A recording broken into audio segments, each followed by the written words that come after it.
Hi, I'm Rhonda Buss, and welcome to the second edition of Sewbussted Reads. A number of months ago, I posted my first book review, and it was at the insistence of a friend of mine who said that she would like to know more about the books that I read. And as I said in the first video, I thought nobody really wants to hear what I read, and she said, but she did, and as it turns out, a number of you seem to enjoy the review that I did, so I'm back with a new review. This one, I will say right from the beginning, is not going to be for everyone because the books have a little bit more of a religious nature. So, but with that said, the first book, this one, while it is written by a priest, it's an absolutely fabulous, fabulous book.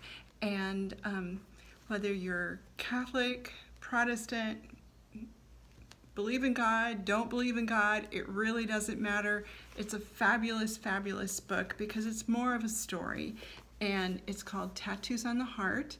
It's been out for a while now. I don't really remember when it first came out, but it has been out for a while. Now, in all honesty, I did not read the book. I listened to an audio version of the book, and like I shared in my last video, I have become a bit of a audiobook junkie. I really enjoy it. It's nice that when I'm in the car, I can throw it on for a few minutes. You know, it's like I can kind of use my time very, very well. And so yeah, I've really enjoyed audiobooks. So I did, like I said, I did listen to this one as an audiobook, and actually the author, Father Gregory Boyle, he actually does the reading of the book, and he has this wonderful voice, very soothing, just lovely. The book is all about his time working at the Dolores Mission in Los Angeles, and about Homeboy Industries, how it came about, what they're doing at the Dolores Mission to change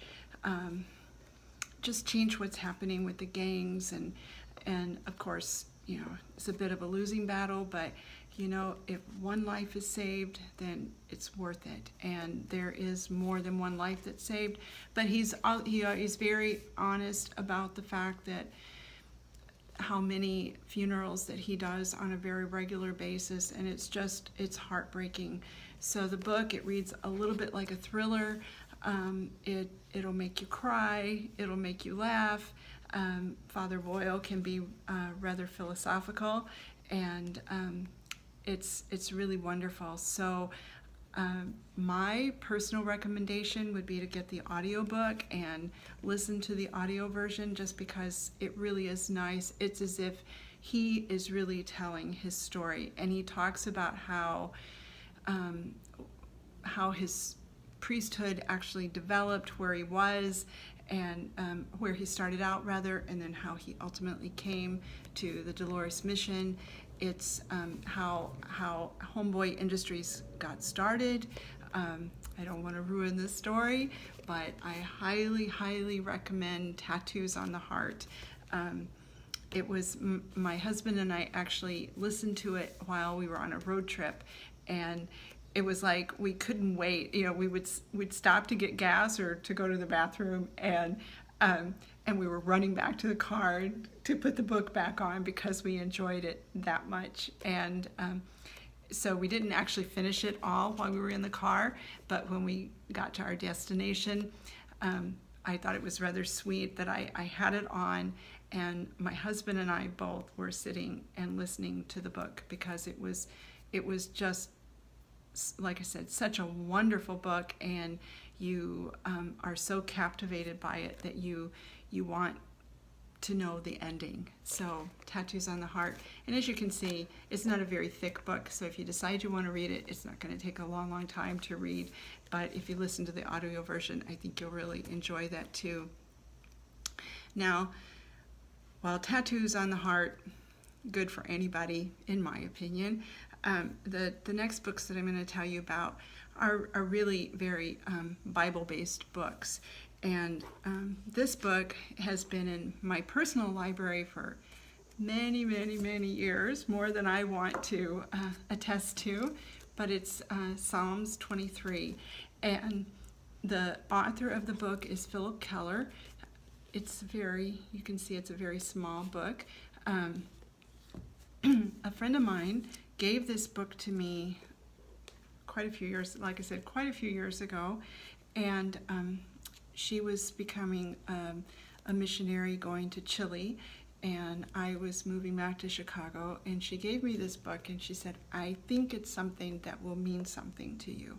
Well, the book went on the bookshelf, but it stayed with me, and it wasn't until recently that I read it, and I was going through a very difficult time, and I don't know why, but I pulled it off the shelf and I read it. And the actual title of the book is A Shepherd Looks at Psalm 23. Excuse me, Phillip Keller.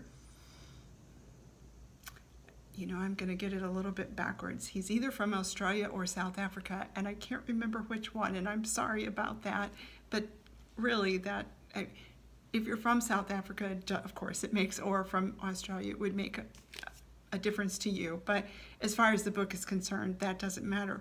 But he did work as a shepherd, and I know he did. He was in Canada, in British Columbia, and so he comes at the Psalms 23 from having been a shepherd, and it was just exactly what I needed. And he is a wonderful, wonderful writer. Was actually, he's gone now, but he was a wonderful writer, and because I enjoyed the book so much, then I wanted to know more. What else did he write? And come to find out, he was a rather prolific writer. And so I bought this book for myself.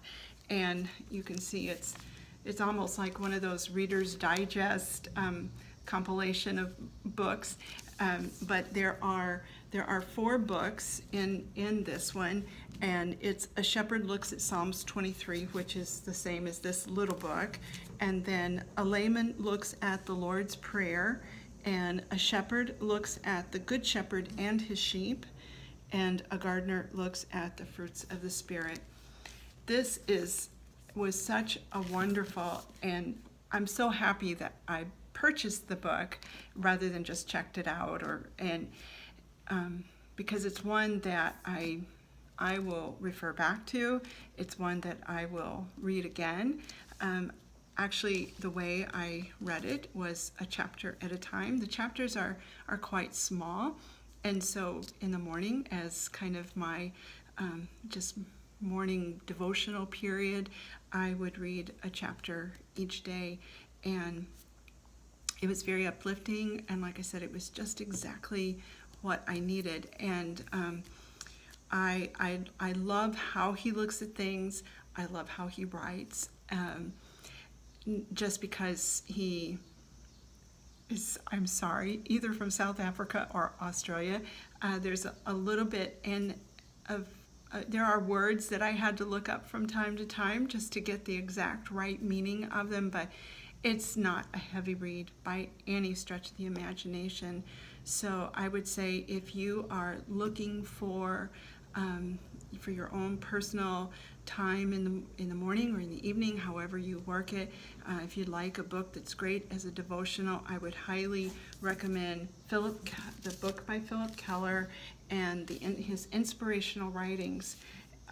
It's wonderful, and you would be surprised for a book that's fairly large how quickly you would go through it, just reading a chapter a day. And like I said, it meant so much to me. I enjoyed it so much that I've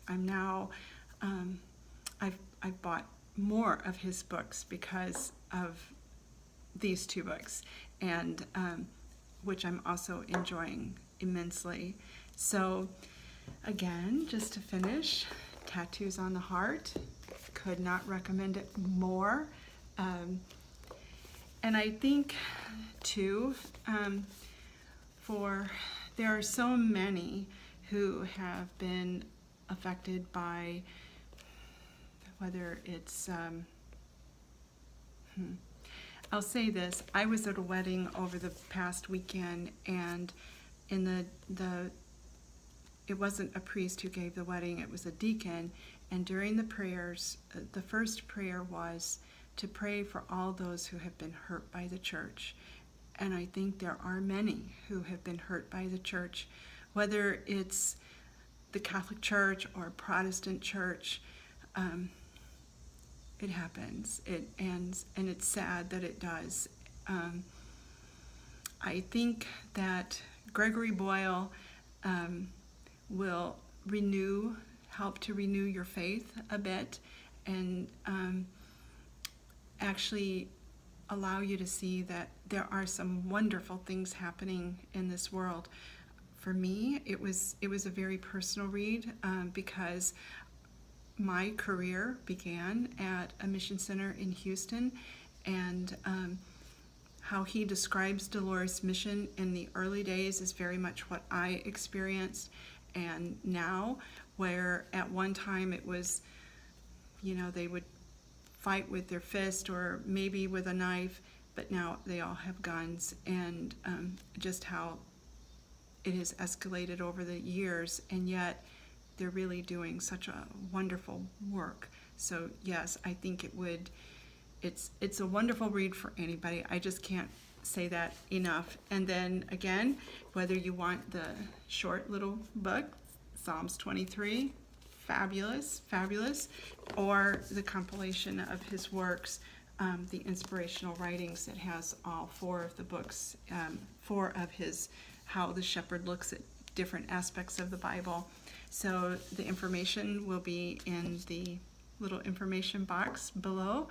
I hope that you'll enjoy the books as much as I did, and especially if you are at a place where maybe your heart is hurting, I think all will be something very comforting and enjoyable.